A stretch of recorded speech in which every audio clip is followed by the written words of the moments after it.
I gotta tell you, if you'd ever told me that defending a patch of cow pasture would land me in court against a bunch of suburban tennis enthusiasts, I probably would have laughed you off my porch. Yet here I am, and let me warn you right up front, if you think HOAs are just about mailbox paint and lawn height, well, you might want to grab a chair.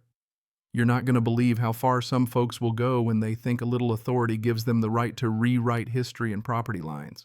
So picture this. I'm pulling up my gravel driveway, the same one my granddad's old truck used to rattle down, and the first thing I see is this electric green construction fence slicing through the eastern meadow. It looked like somebody let a couple of neon snakes loose right through my best grazing land. That's the spot where my Angus cattle have spent more happy afternoons than I can count, with the mountains for company and a spring that's never run dry. It should have been peaceful golden hour cattle lowing the air, cooling off for the evening.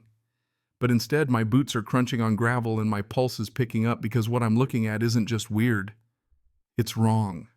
Brand new concrete foundations, fresh tire tracks from heavy equipment, and this part still gets me. There's a whole blueprint board posted up like it's the next big city park.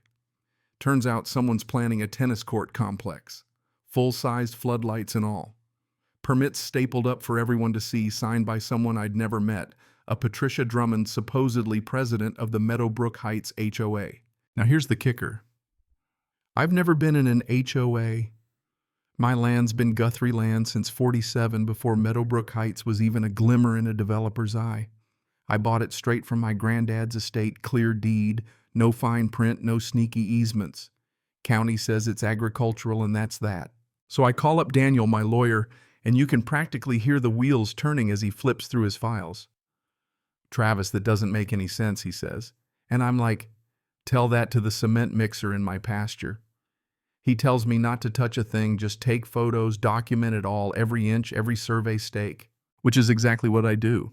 For the next hour, I'm a one-man crime scene investigator, pictures of every post, every weirdly official-looking piece of paper, even the way the survey lines cut right through my property.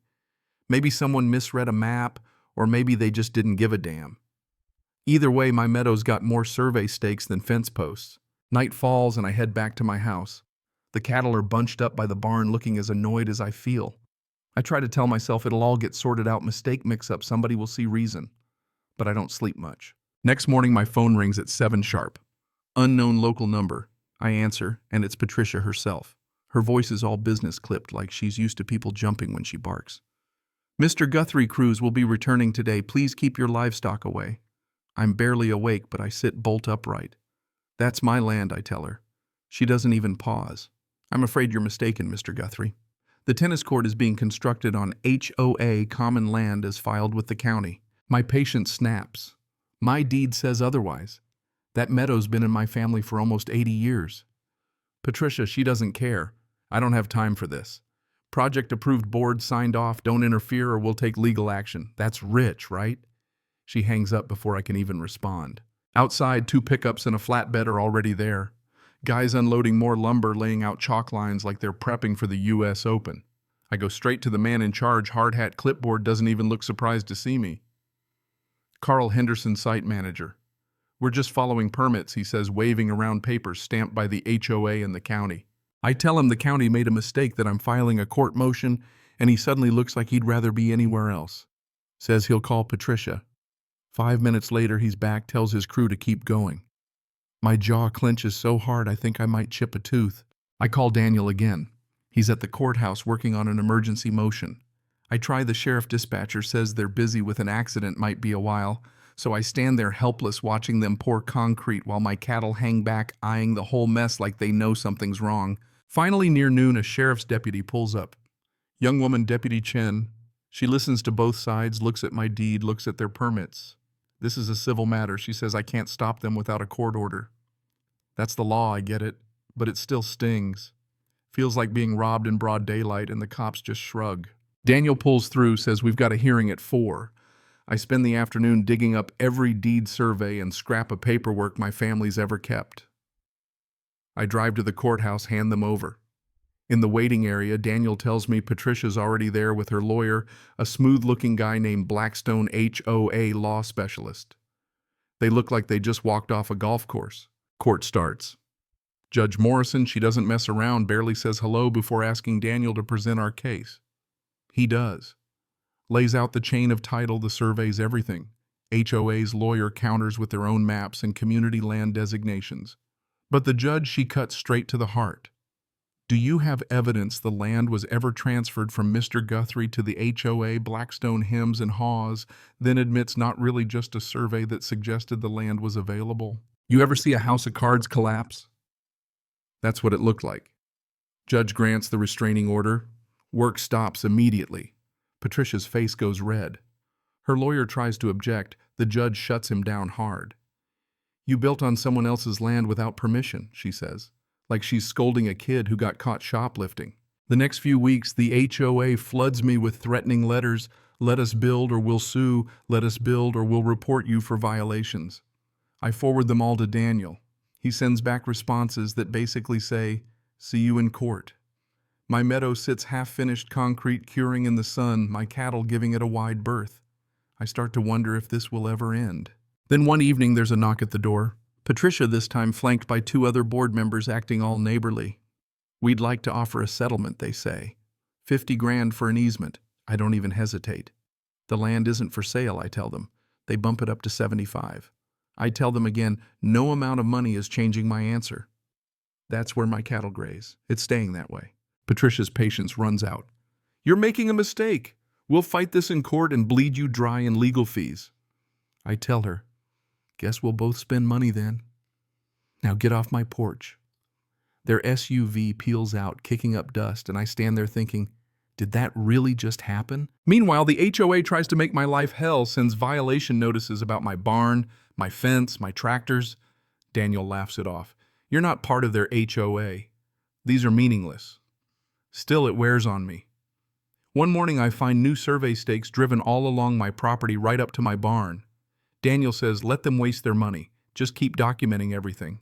When the full hearing arrives, it's a circus bigger courtroom, more lawyers, all the HOA board members in tow. They bring out surveyors' maps, county plats. Daniel calls our own surveyor, Tom Webster. Guy's been doing this for 30 years. Tom lays it out plain. There's no gray area here. That meadow is Guthrie land. HOA's surveyor admits under Daniel's cross that he never actually looked at individual deeds, just county maps. Missed the fact that my family's been working that land since before he was born.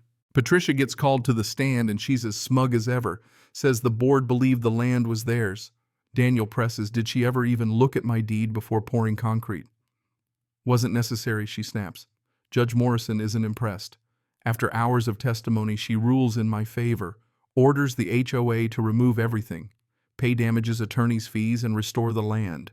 Patricia tries to get a stay. Judge denies her on the spot. Daniel pats me on the back.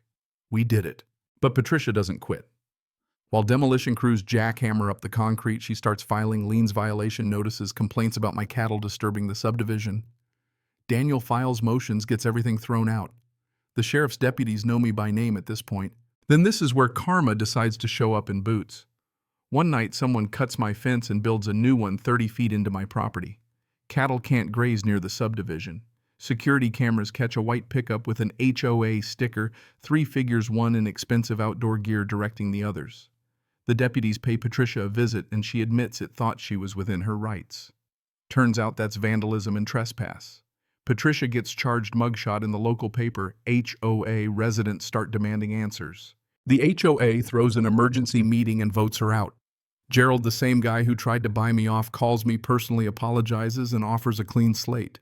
They'll pay for the fence drop, the nonsense notices, and sign a formal letter admitting my land was never ever part of their association. I get the check for damages, a notarized document, and at last some peace. The criminal case drags on a bit, but Patricia pleads guilty, gets probation fines, community service. I don't take any pleasure in seeing her fall. Mostly I just feel relief.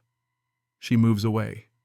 The new HOA board keeps their distance, promises to check deeds before ever starting a project again. And my meadow, I spend that spring planting native grass, letting my Angus reclaim the land. The scars from the tennis court fade. I hire a local kid to help with chores, and when he asks about the whole mess, I just tell him, stand up for what's yours. Do your homework. And don't let anyone push you around because they think they have more power or a fancier lawyer. Life rolls on. The reporter from the local paper calls me up for a year-end story, wants to know if HOAs are all bad. I tell her not always.